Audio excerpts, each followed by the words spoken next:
안녕하세요. 저는 40대 초반의 여성입니다. 사람들이 흔히 그런 말을 하죠. 평범하게 사는 게 세상에서 가장 어려운 일이다라고 말이죠. 남들은 그냥저냥 잘 살아가는 것 같은데 왜 나한테만 이런 일이 일어나는지, 왜 나는 이렇게 태어났는지 스스로의 삶을 원망하고 자책하다 보면 남들처럼 살기가 이리도 힘든가를 느낄 때가 많습니다. 특히 어떤 부모를 만나게 되느냐는 정말 스스로가 선택할 수 없는 운명 같은 겁니다. 금수저를 뱃속에서부터 물고 나온 사람도 있고 부모가 준 가난의 되물림으로 흙수저를 평생 가지고 가야 하는 인생. 그런데 저는 금수저는 꿈도 꾸지 않고 그냥 일회용 플라스틱 숟가락만 있어도 참 좋겠다는 생각을 많이 했습니다. 사실 흙수저도 비록 가난이란 걸 물려준 부모란 존재가 있으니 얼마나 좋은 일 아닙니까? 사실 저는 고아입니다. 제가 기억하는 제 인생에는 부모란 존재는 없었고 부모의 사랑이 뭔지 가족이란 뭔지 그런 것을 느껴보지 못했죠. 하늘에서 그냥 툭 하고 떨어진 존재랄까? 제가 어디에서 왔는지 또 어디로 가야 하는지 몰랐습니다. 평생 소원이 가족들과 같이 밥을 먹어보는 게 꿈이었던 전 그 꿈을 이루기 위해 열심히 살았습니다. 하지만 사람 인생이 어디 뜻대로 흘러가는 법은 잘 없더라고요. 아무리 열심히 살아도 도저히 넘을 수 없는 벽이 늘 항상 제겐 있었습니다. 그것은 바로 가족이라 여겼던 시댁 식구들이었습니다. 시댁 식구들은 절대 가족이 될 수 없다는 말이 있지만 전 시댁 식구들이 저한테 뭐라고 하든 이젠 혼자가 아니라는 생각 때문에 너무 좋았습니다. 하지만 그들에게 전 이방인이었습니다. 제가 왜 시댁 식구들에게 이방인이 될 수밖에 없었는지 제 기고한 사연을 들어보시면 아마 아실 겁니다. 1999년 1월 2일, 저에게 이 날짜는 아주 특별한 날입니다. 6살이 된다는 생각에 부풀어 새해를 맞이했었거든요. 기억은 잘 나지 않지만 누군가의 손을 잡고 새해를 맞은 시장으로 외출을 갔습니다. 요즘은 잘 보기 힘든 뻥튀기 아저씨며 엿장수, 제 기억엔 각종 군것질이 너무 많아 뭘 먹을까 고민했던 것 같습니다. 그리고는 제 손을 잡은 누군가를 따라 한복집으로 갔고 저는 그 한복집에서 한복을 골랐습니다. 이것저것 고르다가 한 아저씨가 저에게 다가왔죠. 꼬마야, 요거 하나 먹어봐. 아저씨가 준 것은 입안을 가득 채울 듯한 커다란 사탕이었습니다. 공짜로 준다기에 저는 그것을 얼른 받았고 아저씨는 이렇게 말했습니다. 저기 빨간 천막 보이지? 저기가 아저씨 가게인데 미제 과자들 엄청 많아. 이따가 놀러와. 미제 과자? 전 흐릿하게 기억이 납니다. 집 근처 슈퍼에는 팔지 않는 우산 초콜릿이 분명히 저 가게에 있을 거라 확신했죠. 저는 한복집에서 1분만 걸어가면 금방 갔다 올 수 있는 거리였기에 얼른 뛰어가 우산 초콜릿이 있는지 확인만 하고 올 참이었습니다. 그 가게엔 우산 초콜릿이 있었고 저는 너무 좋아서 한복집으로 달려갔습니다. 저와 같이 온 어른에게 그 초콜릿을 사달라고 하려고 말이죠. 그런데 1분도 안 걸리는 한복집을 달려가려고 하자 큰 트럭이 제 앞을 막았고 저는 그 트럭에 실린 물건을 사러 오는 사람들에게 떠밀려 점점 그 한복집과 멀어져 갔고 급기야 너무 많은 사람들 속에서 정신을 잃었습니다.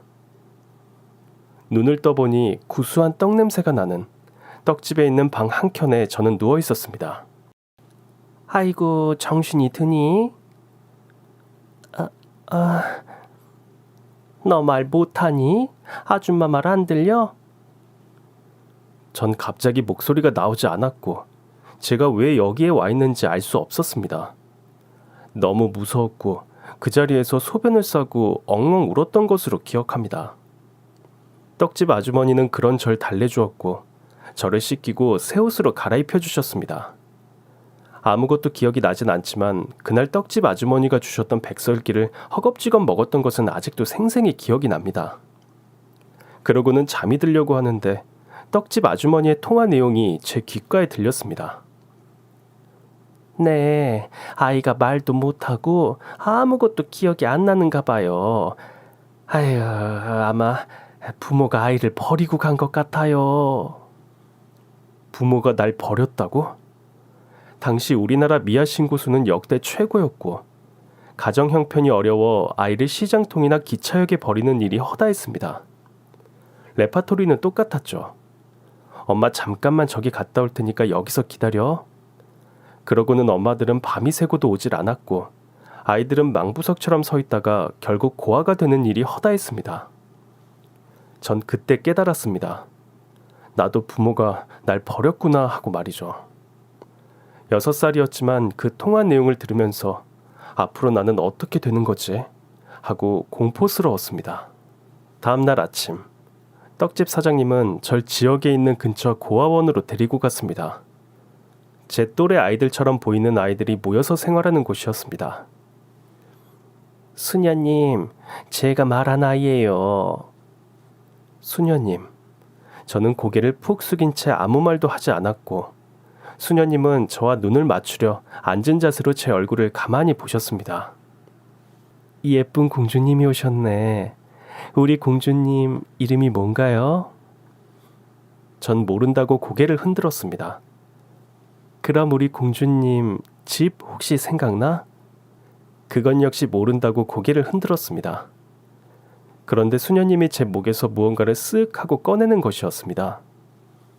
공주야, 이거 우리 공주님 거야?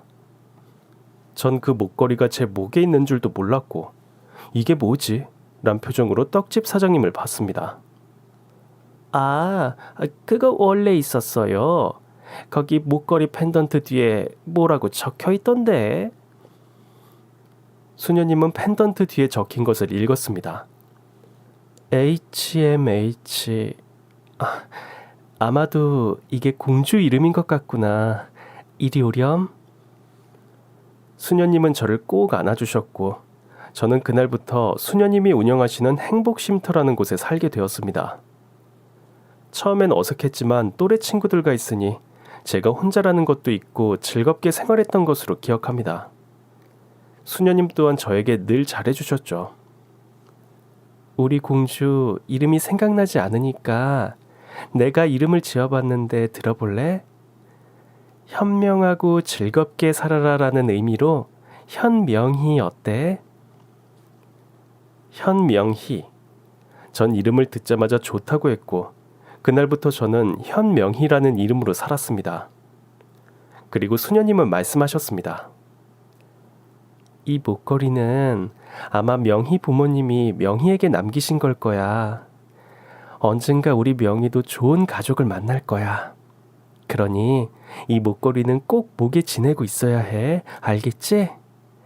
우리 명희를 부모님이 꼭 알아볼 수 있도록 말이지. 수녀님은 저를 위해 정말 백방으로 수소문을 하며 제 부모님을 찾기 위해 노력하셨습니다. 하지만 정말 서울에서 김서방 찾기만큼 힘든 일이었습니다. 결국 친부모님은 찾지 못했고 저는 한 가정에 입양되게 되었습니다. 명희야, 인사드려.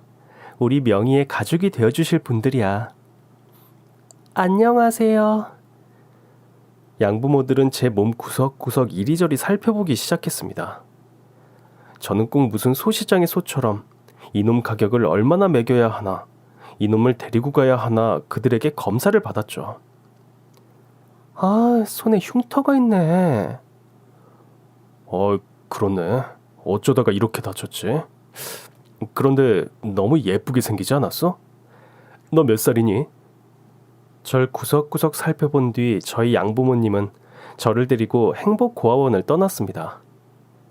차에 올라타 수녀님을 한 번이라도 더 보려고 뒷좌석에서 고아원을 바라봤고 수녀님은 제가 떠날 때까지 그 자리에 서 계셨습니다. 제 결정은 아니었지만 저는 어찌됐건 하루아침에 부모가 생겼습니다. 제 방도 생기고 그전엔 보지도 못했던 예쁜 옷들도 매일 입게 되었습니다. 특히 저희 새아빠는 저에게 많은 사랑을 주셨죠. 와, 우리 명희 오늘도 너무 예쁘네. 우리 명희는 나중에 커서 미스 코리아 하면 되겠다. 그치? 아빠 회사 갔다 올게. 아빠가 명희 보고 싶으면 전화할 테니까 엄마랑 집에서 재밌게 보내. 전 새아빠의 자상함에 이제 정말 가족이 생겼구나 생각했습니다. 그런데 너무나 절 사랑해주는 새아빠와는 달리 새엄마는 새아빠가 없는 시간이면 절 마구 구박을 했죠. 야, 너 내 반지 못 봤어? 반지요? 아니요. 너 아까 내 방에 들어갔었잖아. 너 일어나. 새엄마는 제 몸을 구석구석 만지더니 갑자기 화를 냈고 급기야 제 옷을 찢었습니다. 어디다 숨겼어? 어디다 숨겼냐고? 너 나쁜 짓을 했으니까 벌을 받아야지. 이리 와. 그러면서 새엄마는 절 속옷만 입힌 채로 집 밖에 내쫓았습니다. 저는 새아빠가 올 때까지 하루 종일 속옷만 입은 채로 서 있었죠. 명희야, 아니 왜 이러고 있어? 어? 새엄마는 새아빠가 오자마자 말도 안 되는 이야기를 하기 시작했습니다. 아니 여보, 쟤 아주 무서워. 내가 정리 좀 하자고 했더니 갑자기 막 화를 내면서 지 옷을 막 찢더라고. 내가 사준 옷이 더럽다면서. 그러더니 저렇게 속옷만 입고 나가서 아빠 오면 다 잃을 거라고. 아줌마는 이제 아빠한테 혼날 거라고. 아니에요. 아니에요. 명희야, 엄마 말이 사실이야? 아니에요, 아빠. 정말 아니에요. 명희야, 네 방에서 이게 나왔어. 엄마 반지를 만지고 싶으면 말을 해야지. 이건 도둑질이야, 명희야. 전 정말 어이가 없었습니다. 제 가방에서 아침부터 난리쳤던 새엄마의 반지가 갑자기 나왔고, 그걸 보자마자 아빠는 뭔가 실망한 듯 저를 방으로 보낸 뒤 아무 말씀이 없으셨습니다. 며칠 후 저는 그 집을 나오게 됐습니다. 지금 생각해보면 파양을 당한 겁니다. 전 명희가 그러지 않았을 거라 생각하는데 워낙 아내가 충격을 받아서 죄송합니다. 두 분이 다시 명희를 저에게 보내주신 건 하나님의 뜻이라 생각합니다. 그렇지만 명희는 절대 그런 아이가 아닙니다. 명희와 인연이 아니시겠죠. 수녀님은 다시 절 받아주셨고 전 파양당한 날 밤새도록 울었습니다. 제가 안 그랬어요, 수녀님. 정말 제가 안 그랬어요. 그럼 수녀님은 다 알아. 하나님이 명희는 그런 행동을 하지 않았다는 거 다 알고 계신단다. 명희야, 괜찮아. 우리 명희를 정말 사랑해줄 가족이 꼭 나타날 거야. 수녀님이 기도할게. 저를 사랑해줄 가족, 정말 나타날까요? 저는 파양을 당하고 1년 후 다시 새 부모를 만났지만 또다시 파양을 당했습니다. 이유는 제가 머리가 안 좋은 것 같다는 겁니다. 우리 집안이 대대로 의사 집안인데 뭘 물어도 대답도 똑소리 나게 하는 법이 없고 행동도 너무 느려요. 아니, 과외 선생을 붙였는데 공부는 안 하고 딴 생각하고 있다는 거지 뭐예요? 전 똑똑하다고 해서 데리고 갔었는데 좀 아닌 것 같아요. 아니, 사람을 이렇게 물건 반품하듯 대해도 되는 건가요? 저는 두 번째 파양 이후 아무것도 먹지도 않고 아이들과 어울리지도 않았습니다. 그냥 하루 종일 기도만 했던 걸로 기억합니다. 하나님, 제가 혼자 일어설 수 있도록 힘을 주세요. 혼자서도 잘 살아갈 수 있도록 힘을 주세요. 제발, 제발, 제발. 예전의 기도문은 좋은 부모님을 만나게 해주세요였습니다. 하지만 두 번의 파양 이후 전 이제 스스로 혼자 살아갈 수 있는 힘을 기를 수 있다는 것이 중요하다는 걸 깨달았습니다. 그렇게 고아원에서 저는 고등학교까지 졸업을 했고 성적이 우수해 대학에 수석 입학으로 들어가게 됐습니다. 장하다 우리 명희, 장해. 난 네가 해낼 줄 알았어. 아니에요. 수녀님이 안 계셨으면 전 절대 해내지 못했을 거예요. 수녀님 정말 감사드려요. 수녀님이 제겐 부모님이나 다름없으세요. 다른 아이들은 겪지 못한 인생의 풍파를 겪고 좋은 대학에 들어간 제 자신이 저도 자랑스러웠습니다. 수녀님은 저를 위해 절 후원해줄 분들을 이어주셨고 저는 덕분에 돈 걱정 없이 대학 생활도 즐겁게 할 수 있었습니다. 저는 대학에 들어가 정말 열심히 공부했습니다. 4년 내내 장학금 한 번 놓치지 않았고 친구들은 그런 저를 보며 저에 대한 관심이 늘어만 갔습니다. 명희야, 너 정말 뭐냐? 공부면 공부, 스포츠면 스포츠, 교양이면 교양, 못하는 게 없잖아. 야, 너 금수저지? 아이, 쓸데없는 소리를 다 하네. 에휴, 기집애. 야, 이번 주에 애들이랑 파티할 건데 올래? 너 그랜드 호텔 알지? 거기 클럽 완전 유명하잖아. 공과대 한 선배가 그걸 통째로 빌렸대. 자기 생일이라나 뭐라나? 나보고 우리 학교에서 상위 1%에 드는 애들만 데리고 오라던데? 딱 너야. 가자, 응? 상위 1%? 학교 안에서 전 사실 공부라면 따라올 자가 없는 상위 1%였습니다.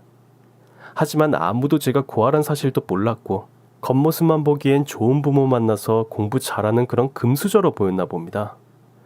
저는 어떡하지? 고민하다가 결국 그 파티에 가기로 결심했죠. 호텔이라는 데도 처음이고 클럽은 정말 텔레비전에서만 봤지 가본 적도 없습니다. 전 최대한 범생이로 안 보이려고 한껏 꾸며서 클럽으로 향했죠. 클럽 안은 정말 딴 세상이었습니다. 서로 몸을 부비며 춤을 추고 술을 물처럼 마시고, 와, 정말 이런 세상도 있구나를 실감했죠. 명희야! 우와, 우리 범생이 오늘 좀 섹시한데? 섹시는 무슨... 자, 오늘의 주인공을 만나러 가야지. 따라와. 전 친구 손에 이끌려 이 클럽을 통째로 전수낸 공과대 선배를 만나러 갔습니다. 그 선배는 클럽 안에 있는 룸을 잡고 양 사이드에 예쁜 여자들을 끼고 왕처럼 앉아 있었죠. 선배, 제가 말한 그 탑 오브 더 탑, 우리 학교 천재 한명이에요. 네가 그 천재야? 영광입니다. 자, 술 한잔 받아. 저는 얼떨결에 술을 한 잔 받았고 모두 원샷이라는 말에 술을 먹고 또 먹게 되었습니다. 어느 정도 취기가 올랐고 선배는 어느새 제 옆으로 다가왔습니다. 야, 너 완전 섹시하다. 난 머리 좋은 여자가 진짜 섹시하더라. 너 내 거 하자, 응? 선배, 술이 많이 취하신 것 같아요. 아니, 나 그 어느 때보다 멀쩡해. 명희라고 했나? 너 나랑 잠깐 산책할래? 저는 선배의 손에 이끌려 클럽 밖으로 나갔고 선배는 산책하자고 해놓고선 호텔 카운터로 직행했습니다. 그리고는 룸키를 들고 저에게 다가왔죠. 가자, 전망 죽이는 대로 잡았어. 산책 가자면서요. 방에서 야경 보면서 둘이 있는 것만큼 좋은 산책이 어딨어. 따라와. 싫어요. 뭐? 싫어? 절 좀 잘못 보신 것 같네요. 저 집에 갈래요. 야, 너 뭐가 그렇게 잘났어? 뭐라고요? 너 같은 것들은 나같이 돈 많은 남자 만나서 인생 역전하는 게 꿈 아니야? 너 그 입 한 번만 더 놀려봐. 내가 가만히 안 둘 테니까. 이 기집애가 확 어디서... 내가 너 여기 왜 데리고 온 줄 알아? 너 부모 없잖아. 너 고아인 거 아는 애들은 다 알아. 너 같은 거 건드려서 문제 될 것도 없고 넌 살면서 꿈도 못 꿀 이런 데도 와보고 서로 윈윈 하는 거지, 안 그래? 야! 저는 그 자리에서 선배놈의 거시기를 걷어찼고 그놈은 그 자리에서 주저앉고 말았습니다. 그리고는 한마디 해줬죠. 야, 너 같은 걸 낳고 미역국 먹은 네 부모가 불쌍해. 난 이 학교 탑이야. 부모 같은 거 필요 없어. 난 고아라도 너보다 잘 먹고 잘 살 자신 있다고. 저는 호텔 로비에서 고래고래 고함을 질렀고 그 모습을 클럽에 초대된 학교 학생들이 다 지켜보고 있다는 걸 나중에 알았습니다. 저는 그날 이후 철저히 왕따가 됐습니다. 고아 출신의 성격만 드센 독한 년이라고 학교에 소문이 났죠. 친구들은 전염병 없는 것처럼 제 곁에 오는 걸 다 피했고, 저는 속이 상하고 분했지만 분노는 절 더 성장하게 했고, 결국 대기업에 입사 원서를 넣게 됐습니다. 마지막 면접을 앞둔 날, 전 면접 전 저에게 올 질문들을 연습했습니다. 모든 질문을 꼼꼼히 준비했고, 마지막 질문, 부모님에 대한 질문은 어떻게 말해야 하나 고민을 했습니다. 분명히 부모가 없다는 걸 문제 삼을 텐데 하고 말이죠. 면접 날, 저는 당당히 심사위원들이 있는 방으로 들어가 심사위원들이 하는 질문에 거침없이 대답했습니다. 그리고 마지막 질문, 올 것이 오고야 말았습니다. 부모님이 돌아가신 건가요? 아니면... 절 버리셨습니다. 심사위원들은 제 말을 듣고 웅성웅성거리기 시작했습니다. 그걸 어떻게 확신하나요? 이제껏 저는 2번의 파양을 당했고 혼자서 이 자리까지 왔습니다. 단 한 번도 저를 찾는 부모는 없었고, 저는 그날 이후 부모가 절 버렸다고 생각하고 오로지 제 힘으로 살아야겠다고 결심했습니다. 그런데 제가 고아라는 것이 입사하는 데 문제가 됩니까? 문제가 된다면 지금이라도 이 면접장을 나가겠습니다. 저의 이 당당함은 오히려 심사위원들에게 플러스가 되었고, 저는 남들이 그렇게 부러워하는 대한민국 최고의 대기업에 입사를 하게 됐습니다. 하지만 고아라는 타이틀은 언제나 저의 꼬리표처럼 따라다녔습니다. 입사 동기들도 제 면접 스토리를 다 아는 상태였고, 그것은 심사위원들에게만 플러스 될 뿐, 입사 동기들에겐 재수없는 인간으로 낙인 찍혔죠. 야, 넌 어학연수 어디 갔어? 나? 영국. 우리 엄마 등살에 2년이나 더 있었지 뭐야. 난 미국. 거기서 눌러 앉으려고 했다가 엄마가 들어갈 회사 자리 있다면서 오라고 해서 왔어. 자긴 어학연수 어디 갔다 왔어? 난 안 갔어. 안 갔다고? 우리 회사 어학연수 안 갔다 오면 잘 못 들어오는데? 난 어학연수 갔다 온 애들보다 영어는 더 잘해. 프리토킹도 가능하고. 프리토킹? 너 그럼 외국 나가봤어? 아니, 그 흔한 외국 여행도 안 나갔으면서 프리토킹이 가능하다고? 어떻게 확신해? 회사에 제출해야 할 영어 점수, 자격증, 어느 것 하나 모자란 거 없어. 그러면 된 거 아니야? 웃기시네. 아무리 이론상으로 잘한다고 하면 뭐하니? 경험이 있어야지, 경험. 안 그래? 그렇지. 근데 아무리 대학에서 탑 찍어도 부모 백 없이 대한민국에서 살아남는 건 거의 불가능하다고 봐. 부모 백이라는 거 난 한 번도 본 적도 받은 적도 없어. 4년 내내 장학금 받았고 수석 입학에 수석 졸업까지 했어. 이런 경험 니들은 해봤니? 머리에 든 건 없고 맨날 엄마 꽁문이나 쫓아다니는 니들이 뭘 알겠니? 야, 뭐? 전 그 뭣도 없는 부모 빽 있는 여자애들과 머리채를 붙잡고 싸우기 시작했습니다. 2대1.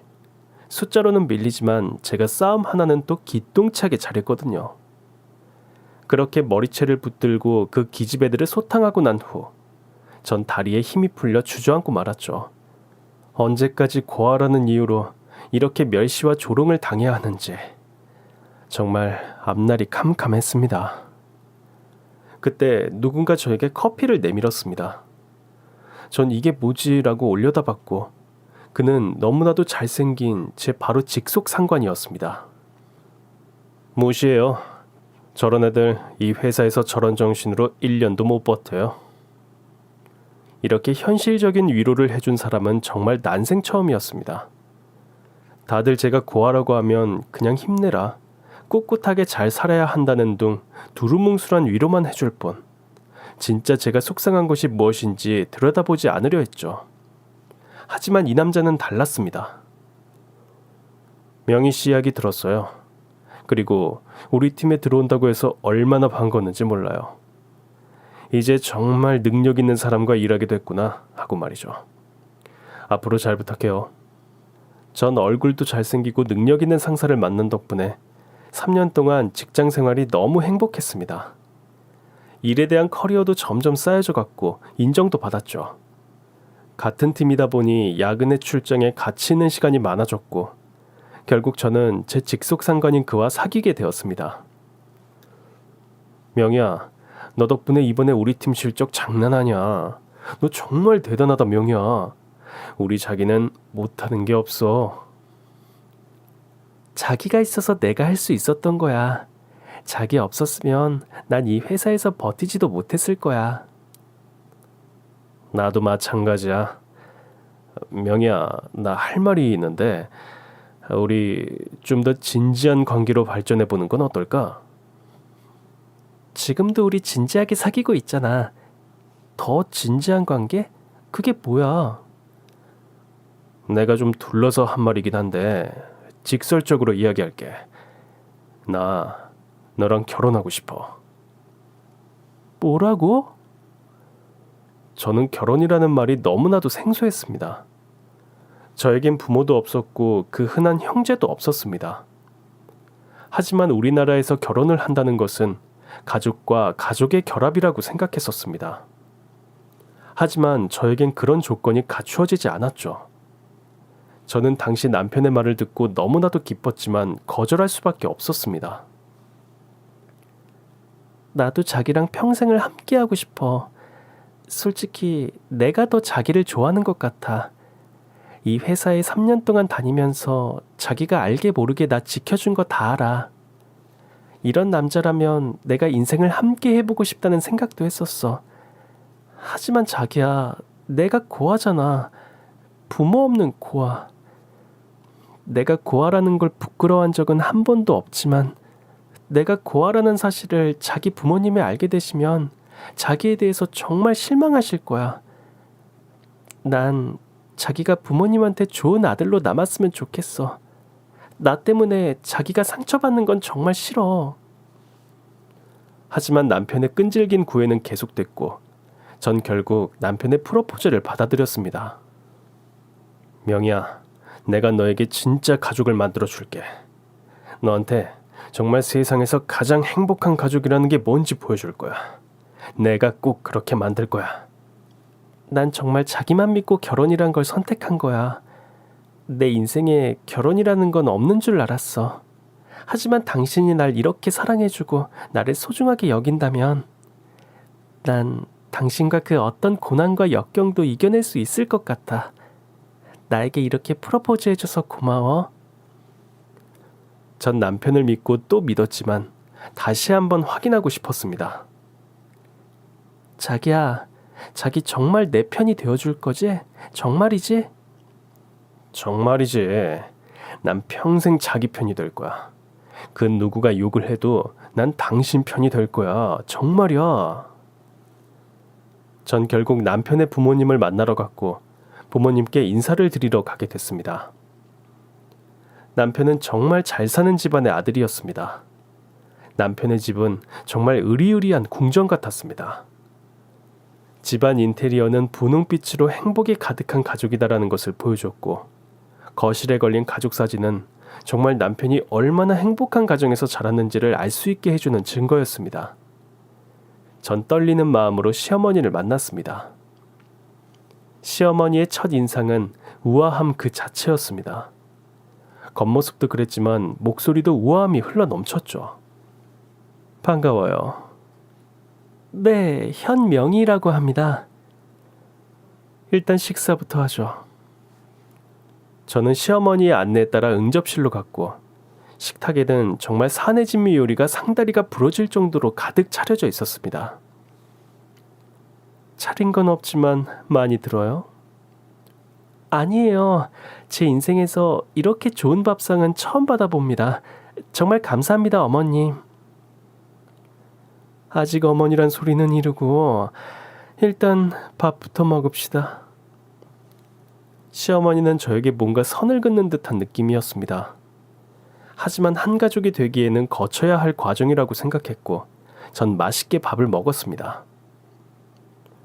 점심 안 먹었어요?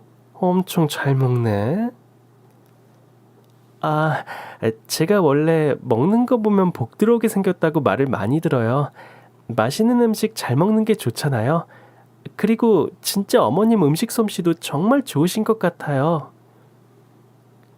그래도 첫 식사부터 그렇게 급하게 먹는 건 하기 좀 예의가 아니지 않나요? 엄마, 잘 먹는 걸 가지고 왜 그래요? 명희는 뭐든 잘해요.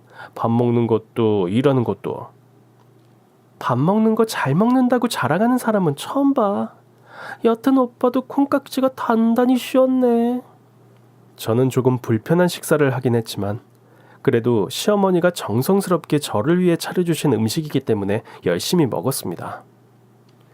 그리고 제가 그토록 불안하고 기대했던 시어머니와의 대면이 시작됐습니다. 그래, 양치는 다 계시고요. 엄마, 그게 뭐 중요하다고? 제가 말씀드릴게요. 사실은 저 고아입니다, 어머님. 부모님 없이 이제껏 제 힘으로 살아왔어요. 그리고 그렇게 살아온 것이 하나님한테 좋게 보였는지 이렇게 좋은 남자를 만나게 해주셨고요. 고아? 도변아, 너 그런 얘기는 안 했지 않니? 엄마, 그게 무슨 상관이에요? 명희, 우리 회사에서 그 어떤 금수저들보다 일도 더 잘하고 능력도 최고예요. 그리고 명희 못하는 게 없어요. 아마 엄마 며느리로 완전 100점짜리 며느리가 될 거예요. 제가 장담해요, 엄마. 난 부모 없는 애는 내 며느리로 들일 수 없다. 난 그 꼴은 못 봐. 아가씨, 오늘 유감스럽지만 여기서 우리 만남은 여기서 끝내야겠네요. 잘 가요. 전 예상은 했었지만 막상 현실을 마주하니 정말 마음이 많이 아팠습니다. 자기야, 정말 미안해. 내가 미안해. 자기가 왜 미안해. 자긴 최선을 다했어. 자기를 만난 것만으로도 난 행복했어. 행복했다니 그게 무슨 말이야? 우린 여기까지인 것 같아. 어머님 더 이상 실망시켜드리지 마. 안 돼, 싫어. 난 절대 너 못 보내. 안 된다고. 남편은 무슨 어린애 마냥 제 치맛자락을 붙잡고 너 없이는 난 죽을 거라며 협박을 하지를 않나. 또 어떤 날은 사정사정을 하지를 않나. 정말 이게 무슨 난리인가 했습니다. 남편의 이런 투정은 시어머니에게로 이어졌죠. 아니, 너 뭐 하는 거야? 얼른 안 일어나? 나 명희랑 결혼 안 시켜주면 여기서 죽을 거야. 동네 사람들 다 쳐다보는데 무슨 짓이야? 일어나 빨리. 미쳤네, 미쳤어. 발가벗고 그렇게 동네 대자로 누워있으면 명희가 온대? 오빠 이러는 거 보고 더 도망가겠다. 아휴. 남편의 나체 투쟁은 결국 시어머니를 항복하게 만들었고 저는 결국 결혼의 문을 열고 나씨 집안의 며느리가 됐습니다. 하지만 나씨 집안의 며느리가 된다는 건 처음부터 호락호락하진 않았습니다. 결혼은 일륜지 대사다. 너 부모님 없이 결혼을 한다는 게 가당키나 하니? 엄마, 제발 좀. 식장 혼주석에 아무도 없이 있는 꼴은 절대 못 본다. 그러니 결혼식은 생략하고 그냥 혼인신고만 하고 살아. 난 정말 모든 걸 포기하고 너희 결혼을 허락하는 거다. 알겠니? 어머님, 어떻게 저랑 똑같은 생각을 하셨을까요? 저야 완전 땡큐죠. 결혼식 하는 거 허례허식이에요. 예식장 예약 비용에 드레스며 확장이며 사진까지. 듣기만 해도 피곤하고 너무 아까워요. 전 도변 씨랑 둘이 있는 것만으로도 행복해요. 우와, 대박. 저건 어디서 나오는 자신감이지? 아님 바본가? 그리고 하나 더. 나씨 집안에 들어온 이상 나씨 집안 가풍을 배워야 하니 당분간 분가는 꿈도 꾸지 마라. 알겠니? 분가라뇨. 시어머니랑 산다는 건 저에게 정말 행운이었죠. 아니, 남들은 대출이다 뭐다해서 영끌에서 집 사는데 저는 시어머니가 해주는 밥에 집에 와, 완전 대박이죠. 그래서 전 시어머니를 지극정성으로 모셔야겠다는 결심을 했습니다. 그런데 전 나씨 집안의 며느리로 들어온 것이 아니라 나씨 집안의 노예나 다름없었습니다. 시어머니의 시집살이, 아니 착취는 그야말로 상상 그 이상이었습니다. 난 네가 일하는 것을 적극 지지한다. 하지만 네가 내 집에서 사는 동안 그에 대한 성의는 보여야 하지 않겠니? 그렇죠, 어머님. 집안일도 잘해낼 테니까 많은 지도 편달 부탁드립니다.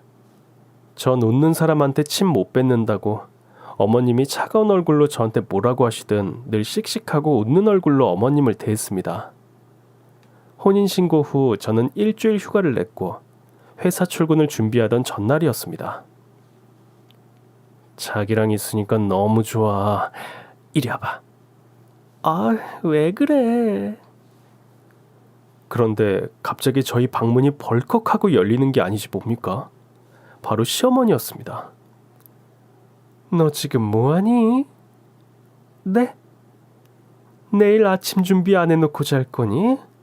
지금 네 신랑이랑 노닥거릴 시간이 어딨어?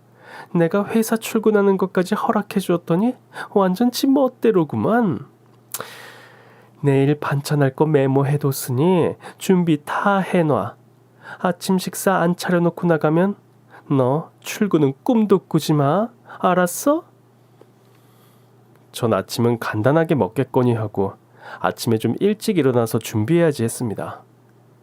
출근 3시간 전 제일 일찍 일어나 부엌으로 갔고 메모지를 보고 놀라 자빠지는 줄 알았습니다. 아침 식사 메뉴라고 하긴 너무 과한 반찬들이었습니다. 이게 뭐야? 잡채, 굴무침, 오색전, 갈비찜, 황태 북엇국. 참고로 황태는 직접 두드려서 손질해야 한다? 이걸 아침에 다 먹는다고? 전 큰일 났다 생각했습니다. 출근 시간 전까지 이 모든 걸 해내야 한다니. 저는 일단 해보자는 마음으로 식사를 준비했고 정말 사람한테는 자기가 모르는 능력이 있구나라는 것을 아침 식사를 차리며 생각했습니다.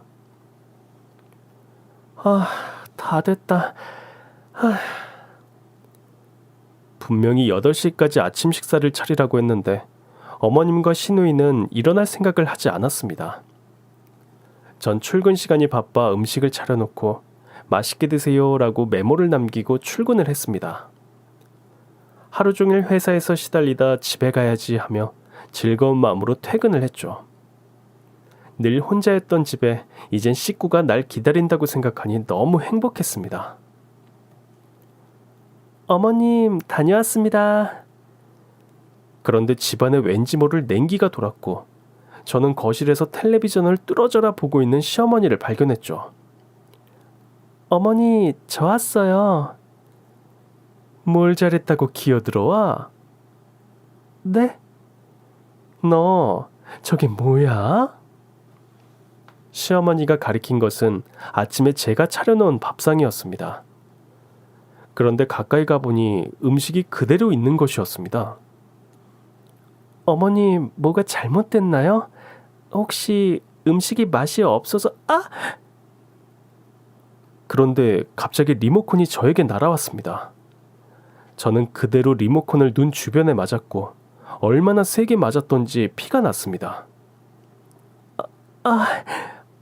어머님, 너 시애미 죽이려고 작정했지? 이 고칼로리 음식을 아침부터 먹으라고 차려놓은 거야? 너 여기다 약 탔지? 말해봐.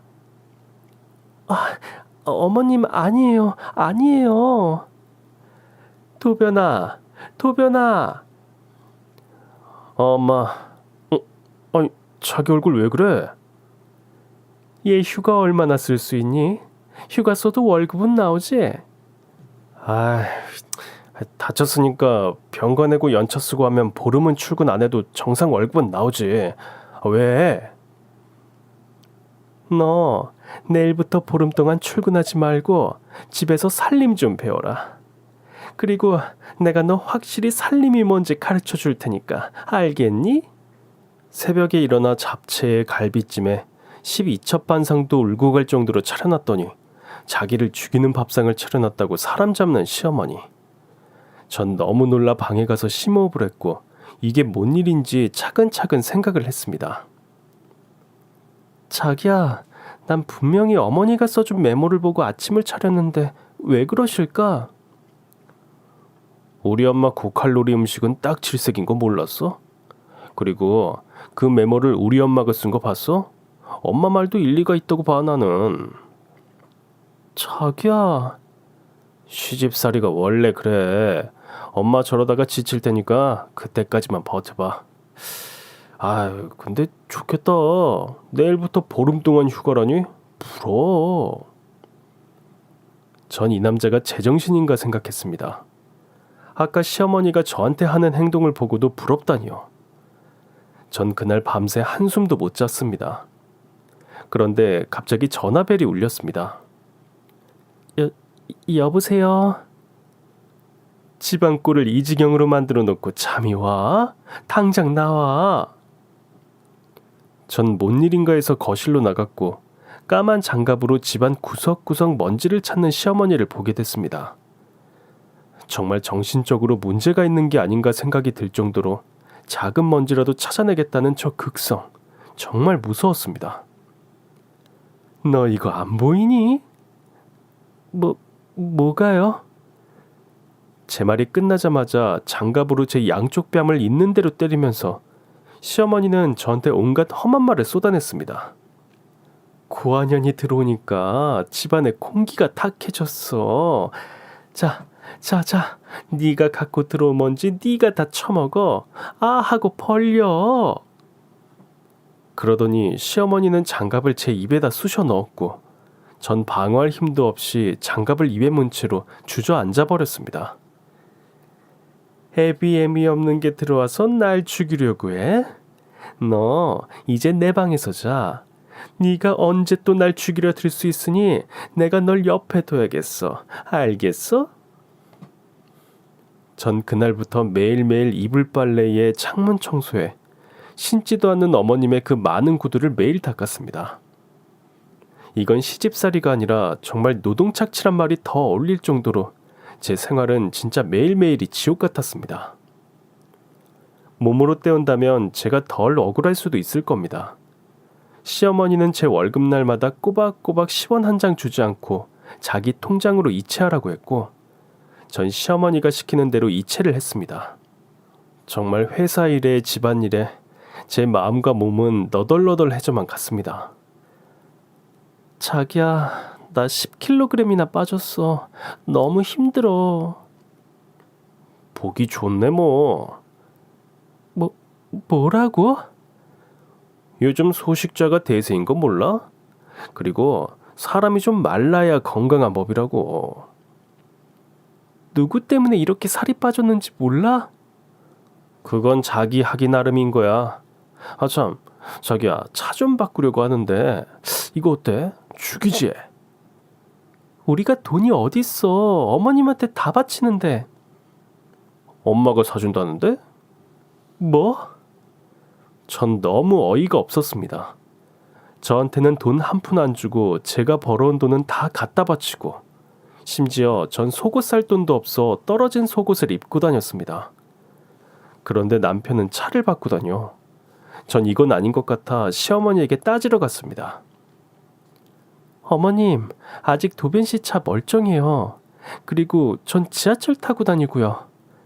지금 저희 돈 모아야 하는데 저는 어머님 믿고 제 월급 다 드리고 있어요. 어머님, 도변씨 차 바꾸는 건 다시 한번 생각해 주세요. 너 지금 시애미한테 따지는 거냐? 그게 아니고요, 어머님. 묻는 말에 대답이라도 한번 하면 늘 저한테는 뭔가 날아왔습니다. 리모컨으로 시작해 파, 장갑, 걸레, 신발. 시어머니는 화가 나면 무조건 던지고 시작을 했죠. 그날도 먹던 뜨거운 유자차를 제 얼굴에 그대로 부었습니다. 아, 뜨거워. 아, 뜨거울 건데. 네가 지금 누구 덕에 이런 집에 사는 줄 알아? 네 쥐꼬리만한 월급으로 이 집 유지하는 거 택도 없어. 감히 어디다 대고 꺼져. 전 얼굴이 너무 따가워 그 길로 병원으로 갔고 얼굴에 화상을 입었습니다. 화상 연고를 덕지덕지 바른 제 모습을 보니 너무 불쌍하고 초라했습니다. 그런데 웃긴 건 뭔 줄 아세요? 그렇게 자존심이 세던 제가 그것도 가족이라고 차마 떠날 수가 없었습니다. 만약 떠난다면 전 또 혼자가 될까 너무 무서웠습니다. 다음날 갑자기 제 얼굴 위로 무언가 차가운 게 툭 하고 떨어졌습니다.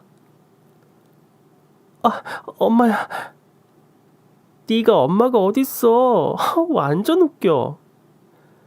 이런 시애미가 어딨냐?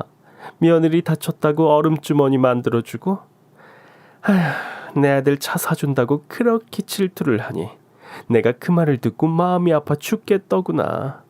자, 얼른 옷 입어라. 네? 엄마가 백화점 가재. 빨리 옷 입어. 백화점? 전 무슨 일인가 싶어 일단 옷을 챙겨 입었습니다. 얼굴도 아프고 온몸이 쑤셔 나가기 싫었지만 시어머니 말을 또 안 들으면 정말 절 죽일 것 같아서 외출 준비를 했습니다. 백화점 정문에 도착하자마자 시어머니는 갑자기 쇼핑백 안에서 다 떨어진 신발과 냄새나는 점퍼를 제게 던졌습니다. 너 이거 입어. 네? 너는 세상에 돈 없고 가난한 사람 체험을 좀 해봐야 해. 오늘 그거 입고 우리 시중 들면서 반성해라. 알겠니? 정말 미친 사람이 따로 없었습니다. 매일매일 저를 괴롭히려고 태어난 사람처럼 어떻게 저한테 이럴 수 있는지. 저는 사람들이 다 보는 앞에서 시어머니가 준 신발과 옷을 입었고 시누이와 시어머니 쇼핑 시중을 들었습니다.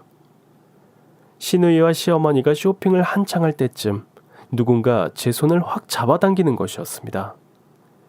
전 너무 놀라 들고 있던 쇼핑백을 떨어뜨렸고 절 잡은 사람의 얼굴을 보게 되었습니다. 너 미혜 맞지? 네? 너 현미혜 맞지? 현미혜? 전혀 처음 들어본 이름이었습니다. 그 어르신은 갑자기 제 목을 만지더니 목걸이를 보고 그 자리에서 오열했습니다. 미혜 맞구나. 우리 딸이 맞아. 미혜야. 우리 딸? 그럼 이분이 아빠? 전 도통 이해가 되지 않았습니다. 저한테는 부모란 존재는 없었고 한 번도 생각해 본 적도 없는 사람이었으니까요. 회장님. 그분은 이 백화점 회장님이셨고 다른 사람들의 이목이 중요하지 않다는 듯 저의 손을 놓지 않고 오열을 했습니다. 너 서울시장 기억 안 나? 거기 엄마랑 한복집 갔던 거 1999년 1월 2일 기억 안 나니? 미애야 1999년 1월 2일 전 그날은 확실히 기억하고 있었습니다. 그리고 초콜릿을 사려고 한복집을 나온 것도 갑자기 그날의 기억이 머릿속에서 회오리 치듯 빠르게 펼쳐졌습니다. 어머, 안녕하세요. 저는 이 아이 시어머니 되는 사람입니다. 얘는 회장님이 찾으시는 그런 애가 아닌 것 같습니다. 아니에요. 이 목걸이, 제가 준 목걸이가 확실해요. 보세요. 그때 시어머니는 뭔가 떠오른 듯 목걸이를 확 가로챘고 정말 배우 저리 가라 할 정도로 연기를 하기 시작했습니다. 아니, 시누이가 준 목걸이를 왜 네가 하고 있니? 회장님, 이건 제 딸아이 목걸이입니다. 아, 엄마, 뭐라는 거야? 시어머니는 시누이 입을 막으며 말도 안 되는 말을 늘어놓기 시작했죠. 사실 제가 딸을 입양했어요. 입양했을 때 이 목걸이가 걸려 있었고 우리 며느리가 너무 이쁘다고 하도 조르니까 우리 딸이 이걸 준 겁니다. 이 목걸이는 우리 딸 것이 확실합니다. 그래요? 그 말에 책임질 수 있습니까? 그럼요. 확실히 우리 며느리 것은 아닙니다. 난 딸을 찾기 위해 30년이란 시간을 고통 속에서 지내왔습니다. 만약 며느님이 제 딸이라면 어떡하시겠습니까? 절대로 그럴 리가 없어요. 제 모든 걸 걸고 맹세해요. 그래요. 그럼 제가 원하는 걸 들어주실 수 있습니까? 물론이죠. 알겠습니다. 일주일 후에 연락드리죠. 김비서, 내가 말한 거 준비해. 네, 회장님. 전 이게 뭔 일인가 했고 시어머니는 저를 잡아먹을 듯이 말했습니다. 네가 저 회장 딸이면 내가 네 평생 시중을 들겠어. 어디 넘볼 데가 없어서 넘보길 넘봐. 하여튼 부모 없이 자란 게 남의 것 탐내는 데는 아주 도 같았어. 텄다니까. 전 생각했습니다. 저분이 제 친아빠라면 얼마나 좋을까 하고 말이죠. 그렇게 일주일이란 시간이 흘렀고 시댁으로 누군가 찾아왔습니다. 누구세요? 현 백화점에서 왔습니다. 네? 시어머니는 무슨 일인가 하고 문을 열어줬고 일주일 전 만났던 비서와 회장이 같이 서 있었습니다. 아이고 회장님, 저희 집까지는 어쩐 일로? 일주일 전 일 기억하시죠? 알죠. 일단 들어오세요. 아이고, 뭘 또 이렇게 사가지고 오셨어요.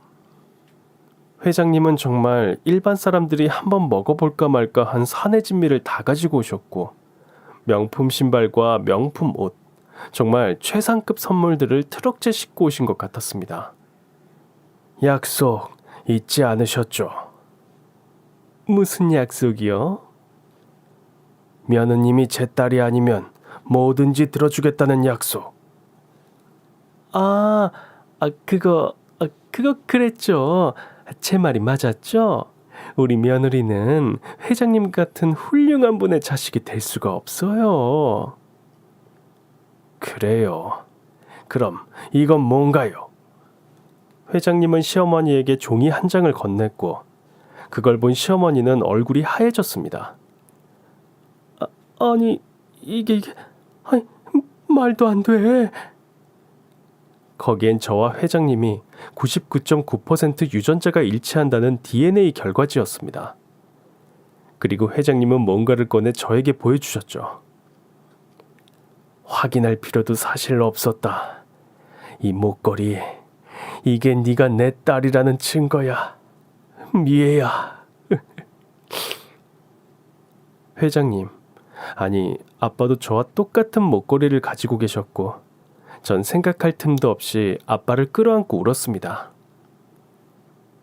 절 버리신 줄 알았어요. 죄송해요. 아니다. 내가 미안해. 아빠가 너무 미안해. 결국 저는 현 백화점 회장님의 하나밖에 없는 외동딸이 되었고 이 소식은 신문에도 날 만큼 크게 보도가 되었습니다.